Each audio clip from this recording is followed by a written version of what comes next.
After years together at St Andrews and with the world expecting an engagement, William reportedly ended their relationship with a phone call. Prince William dumped Princess Catherine twice, and the second time he did it over the phone. Let me back all the way up. They met at the University of St Andrews in 2001, wound up living in the same hall of residence, and by 2003, they were properly together. There was that charity fashion show in March 2002 where she walked in a knitted dress while he sat in the audience, and the tabloids have milked that runway for 24 years now, including a story that he paid £200 for a front row seat. Never been proven.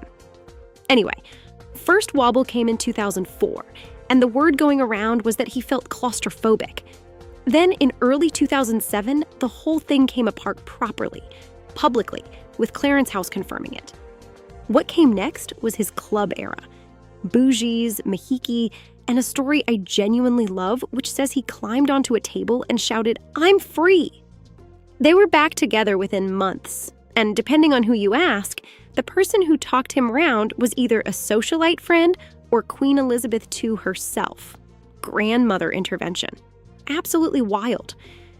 Prince William's posh friends had a nickname for Princess Catherine, and it was Doors to Manual, because her mother, Carol Middleton, used to be a British Airways flight attendant. That is the joke. That is the entire joke. Her father, Michael Middleton, worked as a flight dispatcher. The two of them started a party supply business called Party Pieces in 1987, made proper money, sent their kids to good schools, and the aristocracy decided that was hilarious forever. The papers had their own version, too. They called her Waity Katie for 5 years. The whole gag being that she was just sitting there with her hands folded, waiting for a ring, which is a genuinely grim thing to print about a woman in her 20s. And everybody knows it now. Tina Brown and Omid Scobie have both written books casting Carol Middleton as the ambitious one, pulling every string. Here is what those books skipped, though. Party Pieces went under in May 2023, 12 days after the coronation. Negative £16.35 million in the hole. Sold off for about £180,000. The empire everyone accused her of building quietly folded. Prince William's lawyers called the Rose Hanbury affair rumor false and highly damaging.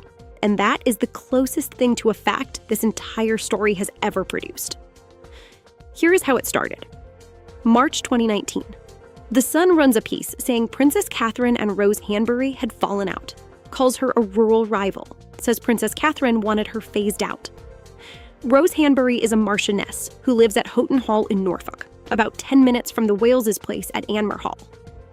That article got taken down. Another outlet took the whole thing somewhere much bigger. Then the denials started stacking up. The Daily Mail said the falling out claims were simply false. His lawyers went in hard in 2019. Her lawyers said exactly the same thing in 2024 and fired off a legal notice when an American late-night host cracked a joke about it on television. And then Vulture went and counted the scrubbing. Around 21 stories quietly deleted or edited across British outlets since 2019. That is the only thing keeping this alive. Not proof, just publishers hitting delete.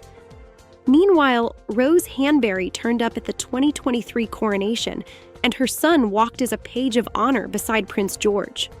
Is that Kate was left in tears, apparently at a bridesmaid's dress fitting for Charlotte. Meghan Markle told Oprah Winfrey that Princess Catherine was the one who cried, and she said it 3 years after the British papers had told the world the exact opposite. Here is the only bit everybody agrees on. May 2018, right before Meghan Markle and Prince Harry's wedding, there was a disagreement about the fitting of Princess Charlotte's bridesmaid dress. That is it. That is the whole confirmed thing. Everything stacked on top is 4 people telling 4 completely different stories. The tabloids went first in 2018, saying Meghan Markle had made Princess Catherine cry, and that version ran unchallenged for years. Then came the Oprah Winfrey interview in 2021, where Meghan Markle flipped it entirely and said flowers and a handwritten apology arrived afterwards. Then Prince Harry wrote Spare in 2023 and said Princess Catherine had texted that the dress was too big, too long, and too baggy, that Charlotte was upset at the fitting, and that Princess Catherine eventually admitted the original story was rubbish. Then a former staffer said everybody was crying, both sides, all of them. So take your pick. Personally, I think a family that lets one hem turn into a decade of public contradiction has bigger problems than tailoring. Princess Catherine got caught editing a family photo and had to apologize for it in public, which is genuinely one of the strangest things to ever happen to a royal. It was the 10th of March 2024, Mother's Day. A sweet portrait of her with the 3 children, credited to Prince William, posted straight from Kensington Palace. And within hours, the Associated Press, Reuters, AFP, PA, and Getty had all pulled it off their wires and told clients not to use it. The Associated Press said outright the image had been manipulated. So the next day, out comes a note saying she likes to experiment with editing like any amateur photographer. Sorry for the confusion, signed with a single letter, C. And that should have been the conclusion. It was not. AFP's global news director came out afterwards and said the palace could not be treated as an automatically trusted source anymore. Read that again. A global wire service publicly announced it no longer takes the British monarchy at its word over a bad crop. And 2 weeks later, when the internet started producing theories about her that I would not repeat on this channel, the palace had nothing left to fight them with. Half the internet decided Princess Catherine had been replaced by a lookalike, and that is what 5 months of silence does to people.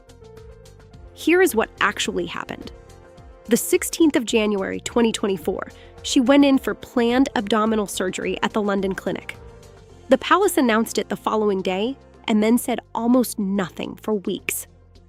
On the 22nd of March, she sat in front of a camera on her own and told everybody a diagnosis had been found after the operation and that she was going through preventative treatment. Still no appearances. She did not turn up in public again until Trooping the Color on the 15th of June, a full 5 months after the surgery. Treatment wrapped in September, and on the 14th of January 2025, she said she was in remission and that it takes time to adjust to a new normal. But in that gap, the theories got so far out of hand that the Archbishop of Canterbury had to publicly describe it as village gossip. Generous. Prince William later said 2024 was the hardest year of his life, and Adelaide Cottage, the house they lived in through every bit of it, became somewhere they described as full of pain and sadness. They could not stay. Adelaide Cottage stopped being a home for Princess Catherine and Prince William and became somewhere they described as full of pain and sadness. So in October 2025, they left it. They swapped 4 bedrooms for 8 and moved into Forest Lodge in Windsor Great Park. Georgian Mansion, Forever Home, the whole fairy tale framing. And then the National Audit Office published the receipts in June 2026. A 20-year lease signed back in July 2025, around $410,700 a year in rent, roughly $535,000 spent on repairs before either of them walked through the door, and 2 families living in nearby cottages rehoused elsewhere in the park to make it happen. Nobody was thrown out, but they moved. And that landed at the exact moment Republic, the anti-monarchy group run by Graham Smith, was calling the pair particularly lazy and work-shy over their engagement counts. They cut back again in April 2026 around school holidays. Even Princess Anne is said to be unimpressed. So, 15 years married, 3 children, Princess Catherine at 44 setting her own pace, and a relationship that has outlived every single story ever invented about it. The real red flags were never the ones we got sold.